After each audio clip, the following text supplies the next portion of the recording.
You know, He is an heir. He's an heir of the same, modern. the hanging canvases. Yeah. with the- Yeah, because he works with the mold. He begins with the mold, and he works on the corrugated surface that he pulls out to create the image. Because I think Terry is one of the few genuine heirs of the modernist tradition. And he's one of the, and so is William T. Wiley.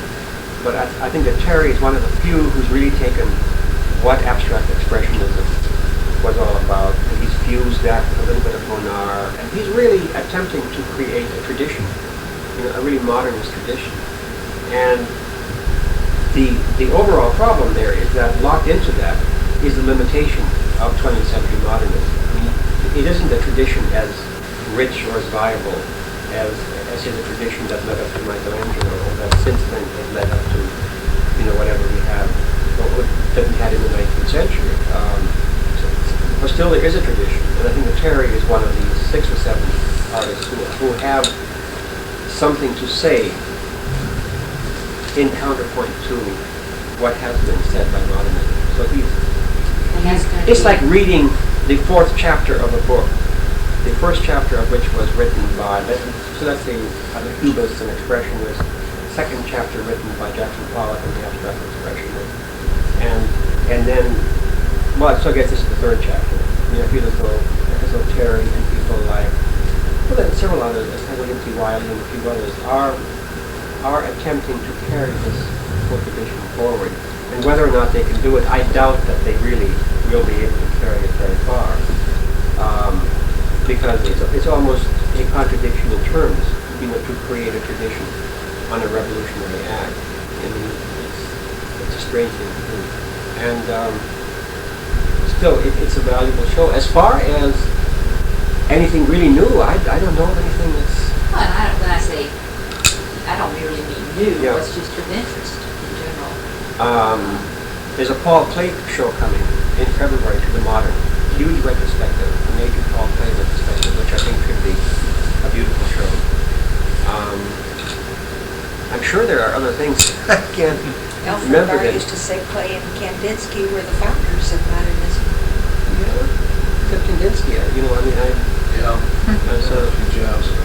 Yeah. And I've had several conversations with Tom Messer of the Guggenheim, who is the apologist for Kandinsky, and he's sort of off the record to say that he sort of agrees with me, which may be politic on his part, I don't know.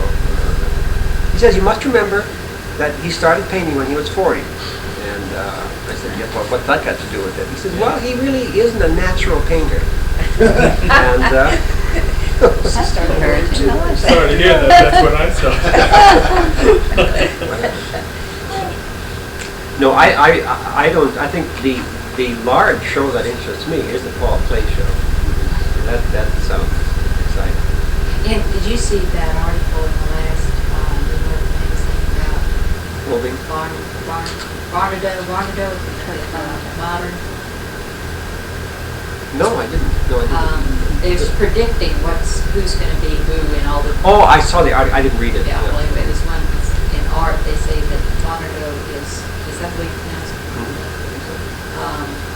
Will be the shaper of the collections and influence. Yeah, I think that's right.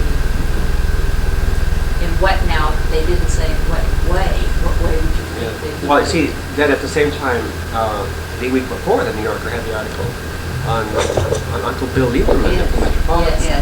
It's coming in The former shaper. I've got both those articles in my folder. I'm looking forward to opening at that new wing. Oh yes, that should be. I got to walk through with all these great paintings sort of leaning up against No, the wall. that was That in should New be- Yorker. yeah, That was that New should be- Yorker. Ted was mentioning that this morning, and I didn't read it, so I don't know, but what about the art forum? This is Oh, the yeah, one. yeah. I read it. In Marge New read it. Yorker. Yeah, that's a very excellent By article. Janet Yeah, Bell. well, it's going around. Now you have part of it, and Mary has the other part. Yeah. Get This it all is- together on the next time. Yeah, this is the one. Anybody want to read this? Which one? About the modern, and the other one's about the Metropolitan.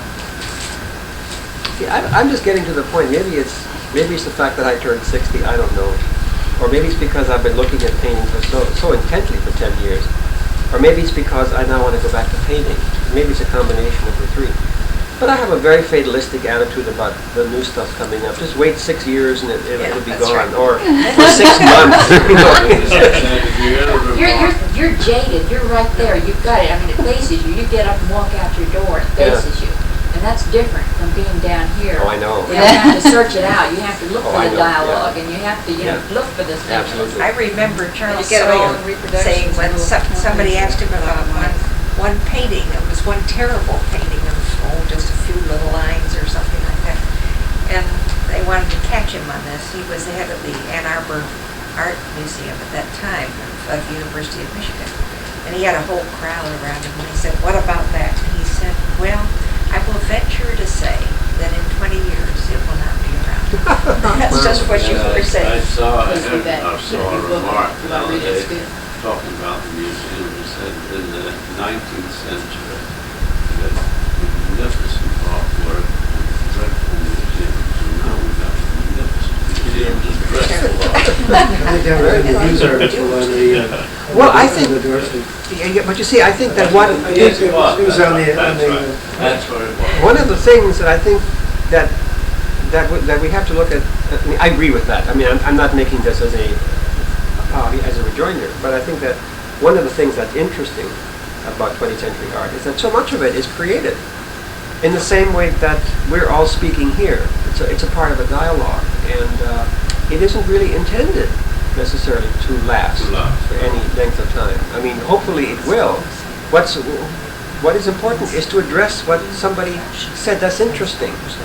He raises a question or he raises a question, and you sort of, that you come in, so that in the 50s and 60s especially, so often a painter or a sculptor would go into a gallery and say, now I don't have to do this, because the artist addressed the issue, and he took the responsibility. It's like somebody here saying for you what you wanted to say. Well, it's also very dull if every conversation you have, Yeah. everybody agrees with everything you Yeah, say. exactly. Yeah. So I think that a lot of what's happening in New York and Los Angeles is really only understood by people who have a particular interest, a particular shared history, a particular shared language, and so forth. I mean, it simply is not of any interest to anyone else, because it is more a dialogue within a social context than it is. Do you remember this article about I don't know, do I? Rocco, and about color? What did I Color. say? Oh, color. I'm sorry, I don't mean to. I'm for it, believe me, I'm for color. No, I just reread it, and I just think it's, I really enjoyed it. I didn't know if you remember that. I don't even I remember what wrote color on it. Oh, yeah. I realized it. What's the first sentence? Well, it's very much a part of art. Oh, well, I can't disagree with I always that. like your starting. We paint pictures of our loved ones and manage in this way to communicate something of what we feel for them. We do the same in paintings of favorite dogs and cats, houses and land, to which we become particularly attached.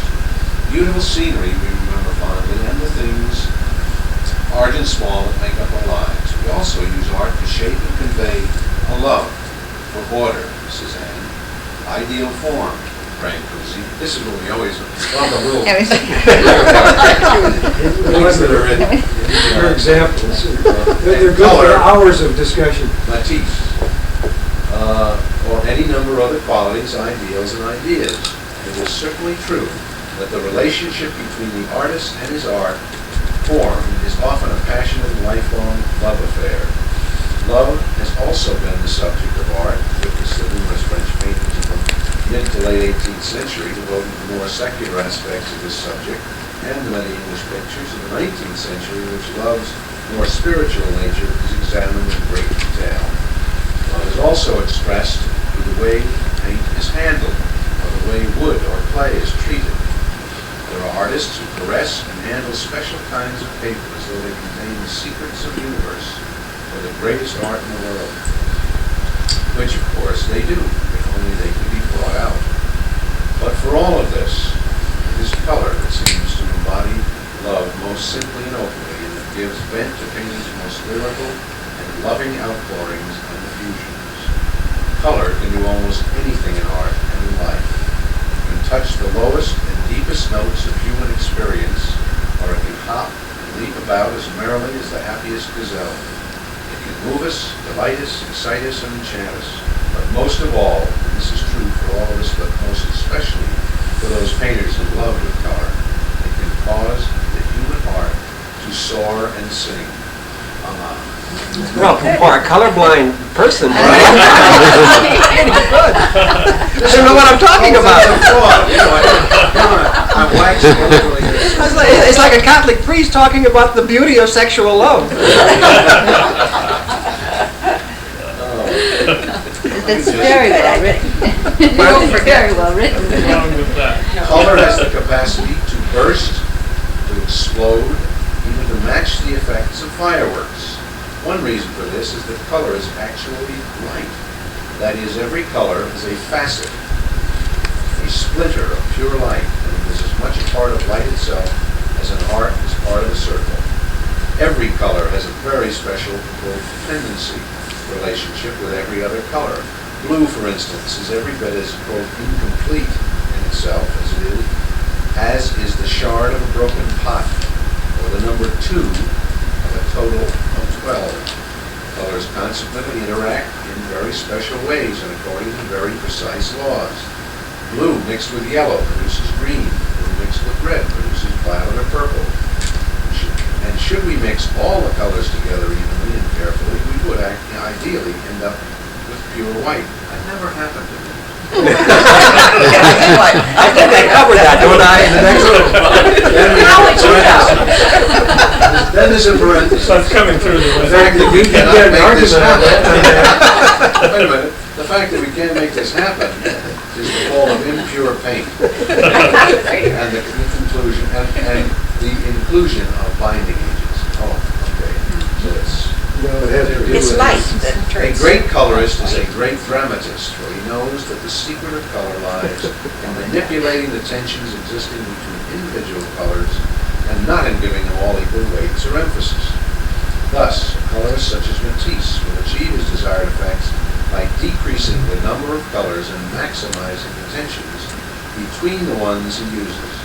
In other words, were he working with numbers instead of colors, he would not state that 2 plus 2 plus 2 plus 2 plus 2 plus 2 plus 2 equals 12, but would rather say that 4 plus 3 equals 12, that 11 and 1/9 plus 8/9 equals 12, or possibly even that 19 minus 7 equals 12. I rather like that. I like that. Forgive me, I mean, this was a much younger me that wrote this. He would, in short, try to create coloristic drama, and would leave the flat and unimaginative laying out of color to beginning artists or to those with a poor color sense.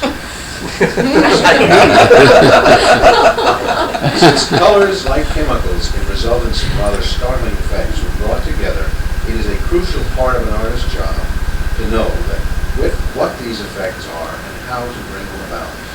Toward this end, both intuition and science, in the form of color analysis and theory, have been brought more consistently into play today, often with remarkable results. Never before seen color combinations have sprung up in a great profusion during this century. Both because color has been intensively studied as never before, and because color has achieved a level of autonomy it is never before known. With this autonomy, painting, freed from the necessity to use color in a descriptive and, quote, realistic sense, surged forward toward full and free color expression, much the way a hunting dog will bound toward its prey when released from its reach.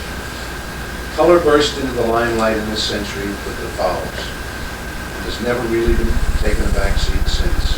One reason is the way artists themselves now see color. Kandinsky, for instance, wrote of the spiritual nature of color in Paul Klee.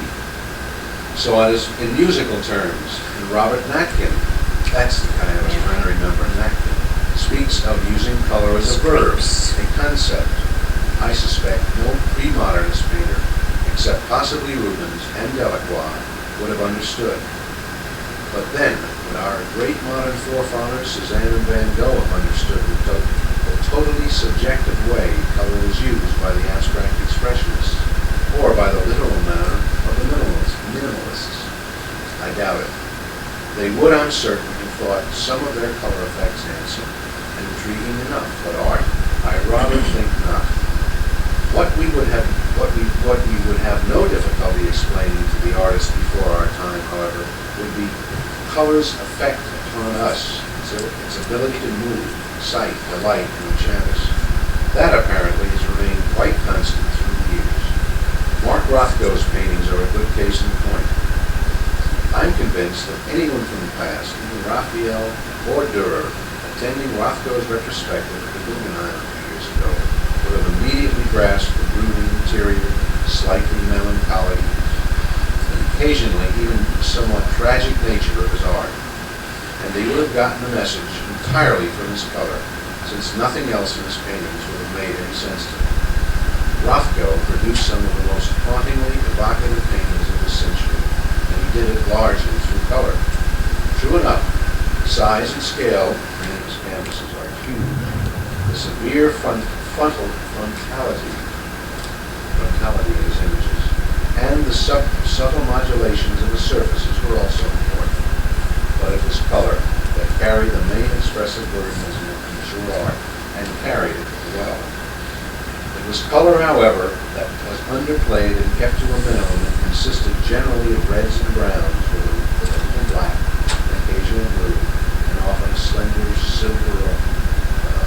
silver or shaft of off-white, yellow, or ochre. If Matisse's color reminds us somewhat of jazz music in its liveliest and most jubilant, Rothko's conjures up cellos and basses playing softly, with a touch of flute here and there as an accent to add a note of poignancy. Here. Would you like to join our group? I wouldn't dare write like that today. The result is a somber and deeply meditative art that quietly draws us in, enfolds us, and releases subtle metaphysical resonances and intimations within us. But for me, it does even more. To a greater extent than any other art of recent years, Rothko's best paintings forced me to confront myself and to concern myself with my identity and destiny. In front of, quote, within his best paintings, I stand utterly and searchingly alone. A painting reproduced on this page, while relatively early and transitional, presents us with the main elements of Rothko's mature imagery. Contrary to what the black and white photograph suggests, this is a very warm and luminous work. The dark rectangle at the top is actually a pulsating, rich violet that is separated from areas of first orange and then yellow by a narrow band of black. Framing all of that is a border of white and yellow that is topped off by a vertical stripe of red. Sounds good. On either side of the violet. Nothing could be simpler, and yet this work represents the distillation of a profoundly sensitive and caring man's deepest intuitions about life and art. Intuitions which would, over the remaining 20 years of Rothko's life, take these basic forms, colors, and relationships, and continually hone them until they represented the very finest and subtlest points and nuances of his insights and sensibilities. And by doing so, create some of the most questioning and moving paintings of this century. You read. I mean, are you available for? Oh, yes. Every day except Thursday. And sometimes it becomes extremely theatrical. I mean, they're Oh, I great can imagine. interpretations. Yeah. It's marvelous. If you ever stop writing your articles, you'll have to send us a weekly letter from New York or something. I don't know if we can just cut off. Once in a while we'll lose the thing. I'll walk in without one, and it's like, whereas nobody knows nobody knows what to do. We talk about the Iran scam. Real estate and operations. We I did mean, have. I find the whole thing mind-boggling. I mean, as I think, you know, it's not good for my ego. I mean, I know I'm going to have to go into some sort of self-disciplinary action for the next week. You know, I have one question I have to ask you though. It said you had 7 minutes of creative. Well, that's arbitrary. That may be Yeah. I was wondering how you determine, whatever time you think it is, how you determine when you're being When I become creative and self-conscious. writing. That's When what I I was become gonna ask. self-conscious. When I become self-conscious, then when I become aware of myself working, then it's If gone. I'm not aware of You have to myself stop. working, everything goes to pot. I mean, I have to be aware of myself working. Well, you may be a different kind of artist. I mean, I mean, I well, don't quite well- understand just it's how you can tell you're being creative. I don't know what I'm afraid. no, I mean, I know it's a difficult. Why is it you can do something good in 7 minutes, and then you keep working on it, it takes you 4 days to ruin it? That's a good.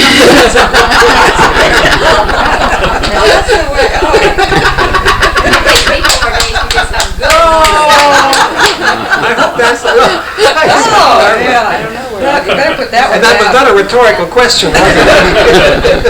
You better put Ah, that that's one down. marvelous. Oh, Yes. so- No, it's I don't know what it is. It's I can feel it. Yeah. And it's like shifting gears. Do you know if it's good or bad in those 7 minutes? Or can you only... No, I really- It always takes weeks and Well, weeks and months. You can tell immediately if it doesn't make you feel good. In other words, you get that sour, Yeah. flat Well, you feeling. tell it's really good. Yeah. Right. I mean, your whole spirit goes, Stop look, to ask that question. then you know within Yeah. within a split second. When you come But, back and the yeah. rice didn't dry right, you've got to... But I wonder if this isn't psychologically, because if I mean, using the 7 minute, which is an arbitrary thing, but I think it's pretty accurate. Using the 7 minute, if I go into like 8 or 9 minutes, I begin to get worried. I mean, I get nervous in the same way that I would get nervous if I am used to driving a car at 60 miles an hour and I'm going to 70, 80, 90 or so forth. So this is very likely psychological. It's some problem I have, which at 60 is not likely to be resolved, I don't think. There's always been a way to make you mean. That you've always felt that. Yeah, always felt that. Yeah. And even when I was doing very huge abstract expressionist, canvases like 40 feet by 8 with 6 or 7 electric fans blowing, the watered down oil paint around, and then I was running around doing these things. Even then, it was if it didn't really click after about 20 minutes, it was that much longer because it took me that long to run around. I could never really pull it together. However, I think it was Ben Shawn said that the important thing is to get that sky hook, and I think we all had this, that I can tell after 7 minutes or whatever that I've got something good going, and then if I play my cards right and I don't become too intellectual or too rational or think too much about art history or all of these things, if I try to keep as simple as possible, then I can reconnect, and then in a more methodical way. But what I very often do then is to go over what I have done, and in thinking I'm correcting it, I'm destroying it.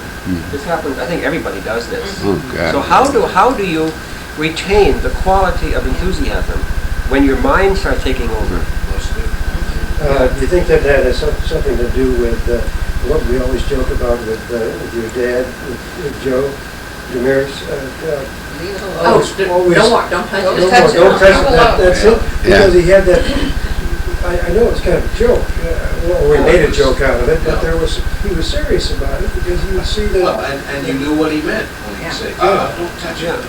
You knew that there were things, what he saw was this Yeah, incredible freshness, yeah, but that might not be what you intend for that painting. exactly. Yeah. But you know what he But meant. that's when you Yeah. become intellectual then, according to Yeah. what you're saying. I And would what say, should but I happen. think one of the advantages, though, I always assume that the act of destroying the image results from my attempting to bring it into the total body of my thinking, and so I always rationalize by saying, well, I sacrificed this for my next picture, which sometimes is the case. Although I think in many ways I've been told that my very best painting was a picture I did. One of the last things I did before, practically the last thing I did before I quit painting entirely, took me about 45 seconds, or maybe a minute, and it was done over, once again, 3 color areas, 3 squares with this calligraphic thing. And I quit when I did because the phone rang, and I was expecting an important phone call, so I went to the phone, talked for 5 minutes, went back and realized that this picture was finished. Not only was it finished, it's in many ways it's my best painting, which is a very humbling experience when the best thing you've done is something you had very little to do with.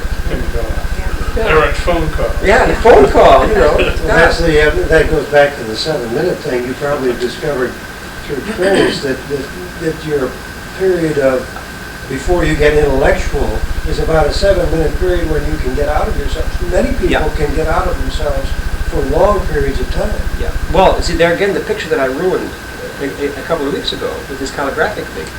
If I had used as some sort of an internal telephone call and had not gone back to that image and set it aside and maybe then gone back when I was fertile for it, then it might have been okay. But I was forcing it. One never knows. And so I intellectually said, well, what that thing needs is green.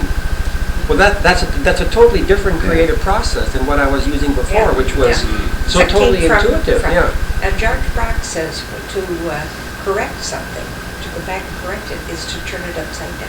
Oh, that's a good one. His yeah. French was the perfectionner, c'est de bouleverser. To perfect something, correct it, Upside down. intellectual ways to lose it, turn it upside down. Yeah, because then you're dealing with pure pain. You're dealing. Yeah. Well, very often, painters get questions from students to others about their work, and one of the most frequently asked questions I can remember, particularly for students, was, how do you know when it's finished? It just kept cropping up and cropping up. Why do people ask that question so often? That's fine. And why do they want to know the answer so badly? Because it seems evident that when you get there it is. You walk away from No, I don't agree with that. No, I think, I have not ever figured out when And I'm behind there. you're leaving one of the most appalling messes in your life, but you still think it's finished. Yeah, at the right time. But see, I think that Kobe has it. I'm looking at your work again this morning, both in your studio and at the gallery, and I think that you have obviously got a marvelously disciplined sensibility, because you have such a wonderful way of combining pure, intuitive, wonderful brushwork with very calculated spatial organizations, and what appear to be both intuitive and intellectual use of color and so forth. Plus these beautifully precise, bits of draftsmanship, so that you have this ability of sort of orchestrating who you are as an artist and creating these images that are so very ballsy, really, and they come across, but they're also very lyrical, and they all have this marvelous little bit of calligraphy someplace. I mean, it's just a delight. There is so much. I mean, one reads your pictures, one absorbs them, one revels in them, one delights in these little things you do. well, these are all things that I don't know. Beautiful description of his paintings. Yeah. It is. Oh, it is. Oh, Well, it's intuitive, but also he's forgotten the process that he went through. Ted, years ago, May the 5th, 1981, was an article that I read, and it caused an awful lot of discussion. In fact, I think this was the first one, and we were arguing, and you wrote the following article was, we were ready to write you letters and all this kind of stuff because we didn't quite understand things. And the next article started out, boy, have I been swamped with mail. We didn't send it, and I couldn't find the second one. But I read this, I just started this the other day, and we started to discuss it, because there were ways you put words here. And here's the way it starts. In the most May I see the image? yeah, it's your David Ray. David Ray. David Ray. Mhm. In the most general sense, there are two basic types of artists. Those I remember this. those for whom art is a response to and a denial of chaos, and those for whom it's the answer to despair. Okay, so then it goes on. Now I realize that all artists don't fit into one or the other of those two categories, that there are many who are drawn to art for other reasons: a passion for color, a facility for drawing, or possibly a strong sense of design. The question I would like to pose, however, is whether or not what these individuals produce is truly art. Or is it merely something pleasant, attractive, or imaginative to look at and enjoy? Something that can be put in light in the corner of a room or add a bit of visual charm to a magazine or book. Okay, now, that's when we sort of said, well, wait a minute, what's he talking about? You know, what about, we all said, what about Bonnard, who happens to be one of our, now there's a guy, is he getting a response and a denial of chaos, or what we're trying to say is exactly what do you mean by those two categories, and where does it, what people would consider like a Bonnard, which is a pretty artist. I mean, they're more than that, but I mean beautiful. We all just, as artists, we And just. beauty is not art then, in other words, according to what you said here. those Well, two I don't know. categories. That's. It does sound to me as though I was trying to answer something that was disturbing me by writing a piece. Okay, let me go on a little bit. This is just, I won't read it all, but is there, for all the talent and imagination, isn't there for all the talent and imagination that go into it, generally something missing in such work? Something that can evoke deeper jewels of feeling and experience than mere sensory pleasure or enchantment. Something that goes right down to the heart of human reality, purpose, or worth. I personally think there is. And I think that missing element is profoundly rooted in the same two basic needs that motivate the true artist. The need to deny chaos by projecting order, and the need to defeat despair by giving form to purpose and significance. Those two things is where we were trying to. We're trying to throw things in all the categories. What do you mean by to deny chaos by projecting order? Are you talking about the art itself now, not a chaos in a person's life or something? Well, it would be. Within the square that he's working with? Yes, Yeah. I go back to what I was saying about the Cézanne painting in the Guggenheim, that when I feel disoriented, I go to the Cézanne painting, and it reorganizes And me according Mondrian to. would be the same. He would Pardon? Mondrian would be Yeah, the same thing. yeah, not on the same level, but essentially, But yeah. the chaos into order. Yeah, Is what yeah. you're talking about. Yeah, That's so it does also, yes, I would say that's, Well, isn't that a general description of what an artist does? Create yeah. But order that's out one of of the chaos. problems about writing like this, is because you really oversimplify. And I feel almost like saying I respectfully decline to answer that question, because that might incriminate me. Because I must have answered it in the next article. I don't disagree with anything I said there. I wouldn't put it quite that. I think I would think it through a little more carefully in terms Well, of then, shaping. in other words, it can't be just beautiful. It must have these other elements to elevate it, to Yeah. bring it up to the level of greatness. so to Yeah. say. Otherwise, it is purely decorative. Is that Well, basic? purely decorative. No, That isn't what you not really quite. want. No. It's just, I think it has to do. It can still be art, but whether it's great art, I think that's really what I'm Great. saying here, isn't it? Yeah. And it does have to do, I think, again with what I was saying before. That why really do we care about art? I mean, why is art just nothing? Why is art more important than, you'll forgive me, collecting, fancy cars, or playing golf or Don't something? ask Kobe that. Yeah, no, I know. I was looking at it when I was asking it. No more. Why is art important? I mean, why do we consider art important?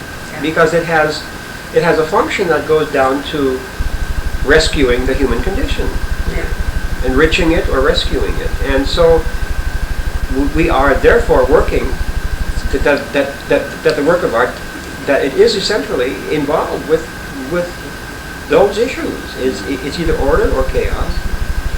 With what's meaningful, it has to do with love. It has to do with all of these things.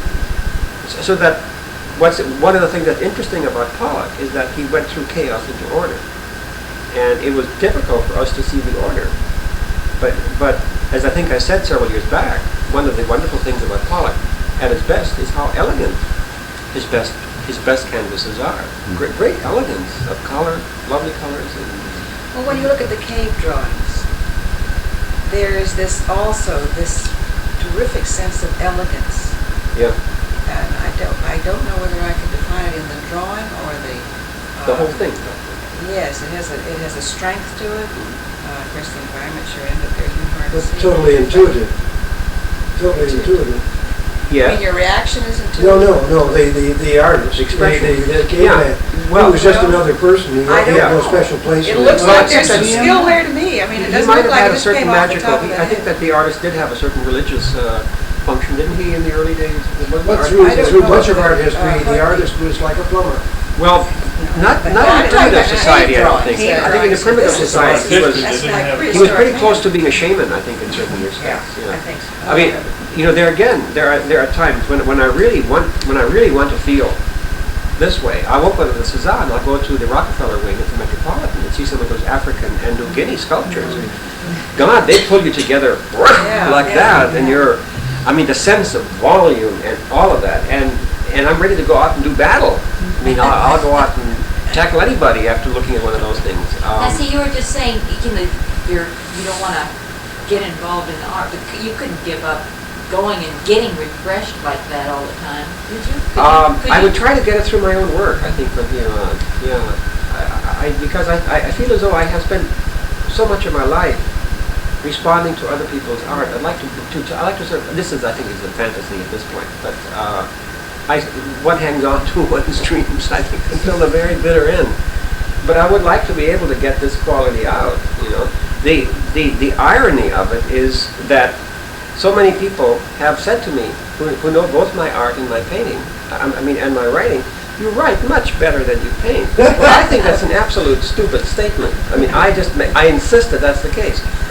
And yet, in terms of the effect, there's no comparison between the effect that my writing has and my painting. I mean, I'll do these absolutely beautiful paintings that a few people will say, "Oh, that's great, marvelous." Yeah, but then it doesn't affect anything.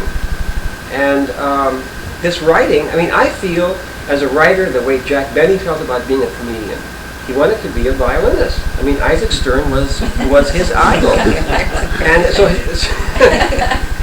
so I just can't take myself as a writer seriously. I mean, this is all the material that I went through in trying to be a painter. Probably I tried too hard, I don't know. And it's important, I'm not saying it isn't important, but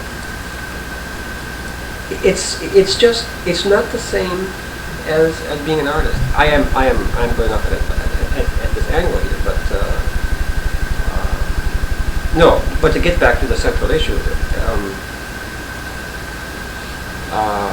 in an article like that, I think I'd have to be a little more careful. I think in how I structure it, because all we're saying is we felt that you left out where we came up with certain artists. Now, where does he fit in this? Yeah, They're not involved. there are certain bridges between the either or. I mean, I think that I was being a little too either or. And what you did was, in the next article, which I couldn't find, is that you addressed that part of it, that other group, or Yeah, and did I seem to answer it yes, fairly well? Yes, you did. yes, It was super. And Natkin's picture was Oh, on. that's right. I'll look it up when I get home. That's the Yeah. one Yeah. that followed this one, and I had it out looking at it a long time ago, and it just sort of. It comes to mind that old joke about the fact that there are two kinds of people in the world. Those that categorize the world as into two parts, and those that don't. Marvelous. Yeah. That's great. Because by now, I have written at least 15 articles, each one of which begins with, "We can divide artists into two categories." I mean, that means I already have 30 right there, you know, that I have created or cast up. So it's a rhetorical device, let's put it that way. Well, it certainly gets the conversation going, I'll say that. Yeah. We treat your articles a lot like the old business of the blind man and the elephant. Each one of us sees whatever you write from our own point of view. And we get some very spirited things going in that regard. We read you. Who do you read?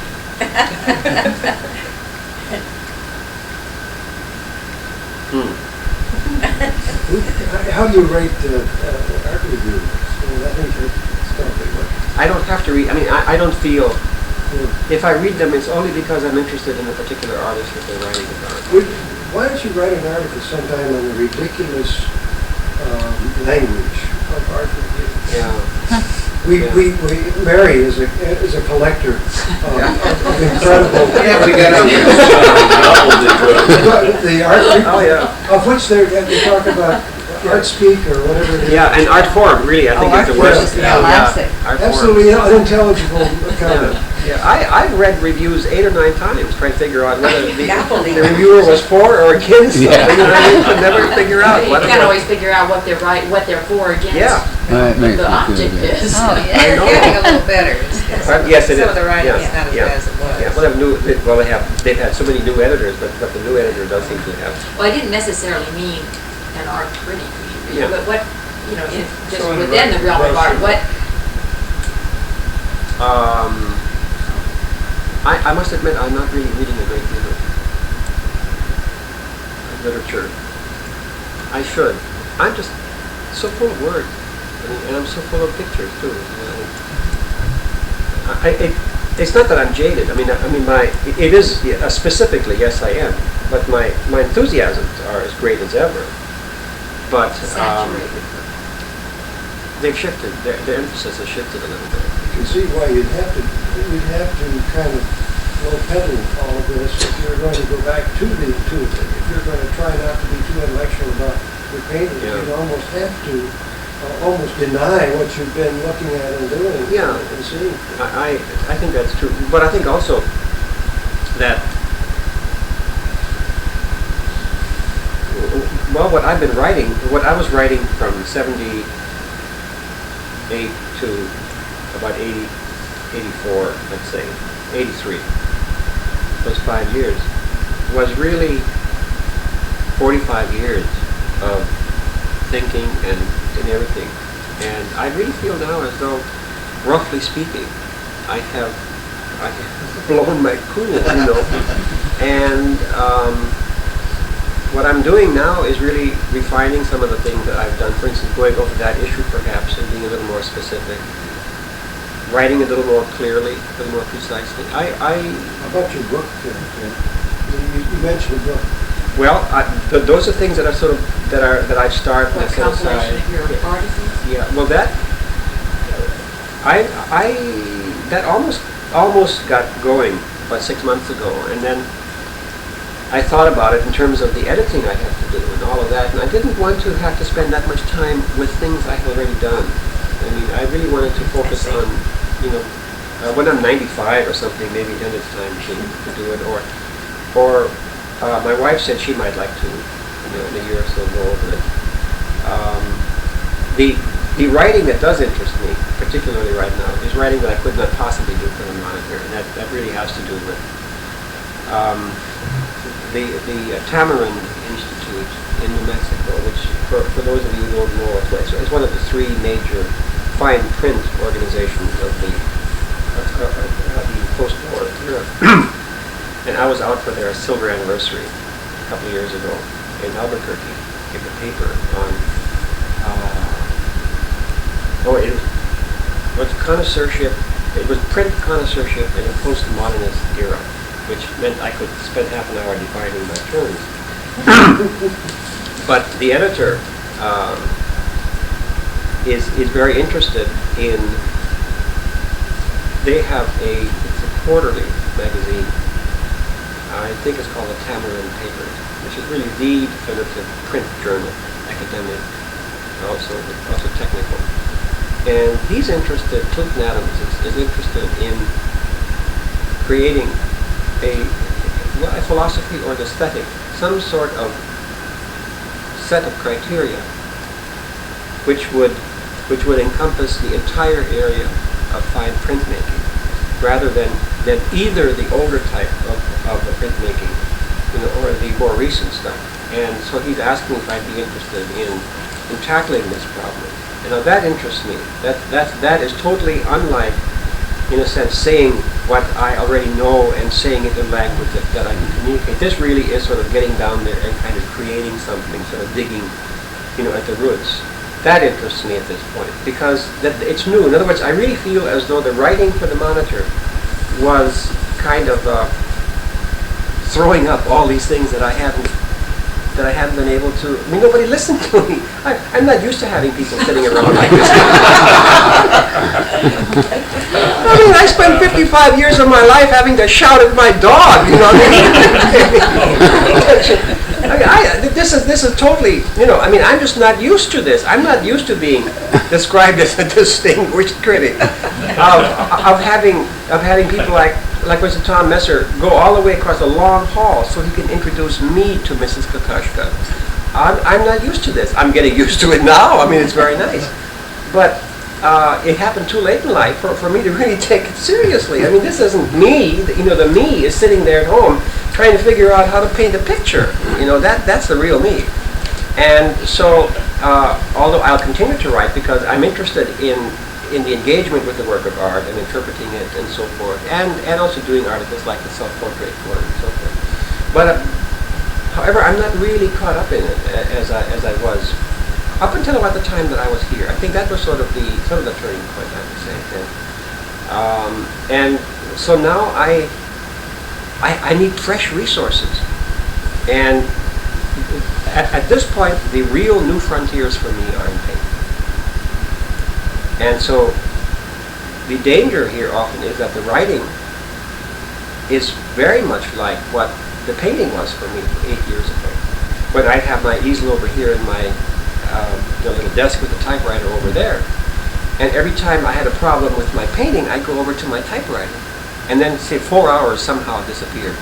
Now it's the other way around. I'm typing away and I can't think of the word. I look over at the easel. I go over there. Well, 4 hours passes, you know, and I've totally forgotten the article, and I'm there painting for 4 hours. So there's a reversal going on there. Is that the 4 hours that Kobe was referring to? Yes. Yeah, after the 7 minutes. At the end of the 4 hours, I'm glad to go back to the typewriter. Believe me, you know, to get away from that horrible place where all those terrible things happen. Do you feel it's essential for you to paint in New York? No. I think that if I were, as a matter of fact, I think if I were to, I would say that the likelihood is very good considering my age and everything, and how much I really do enjoy this. I mean, I wouldn't have this if I were just a painter. I mean, and this, I really enjoyed this. We're painters and we have it. Well, Speaking of, are we meeting next week? Start writing. Are we meeting next week? It's Christmas Day. No. That's Christmas Oh, Day? that's Christmas, and the next week is New Year's. Yeah. So we'll be We can, I don't mind having it on Wednesday. We won't put any articles out. We can replay. I think we're going to have to insist that either makes a tape or something. Just to say something. to get us going. Are we going to meet next Wednesday then? Is that- If you all would Well, there like was to. one yesterday, I think, wasn't there? I don't know if anybody saw the Monitor. Not a very good piece. But it's on technique. On what? On technique. No, it's not the one I have, and I didn't. Now, yesterday was Thursday. Mhm. I missed that. We get it today. We get it a day Day later. later. On technique. Well, that's the word that I. Why is it On Wednesday? shading technique. No, it's on drawing. Because Thursday's Christmas Day. It's not really. Yeah, on next technique, Thursday. But you know, I use the word technique, so that's. I haven't done anything. So, we'll come over and we'll make monoprints and give those to everybody. I should have tried to do that. The nice thing about monoprints, you can do those in 7 minutes. Yeah, that's true. Monotype. Oh, sorry, Monotype. And the more you go, there's a big difference between monotype and monotype. Oh, now you got it.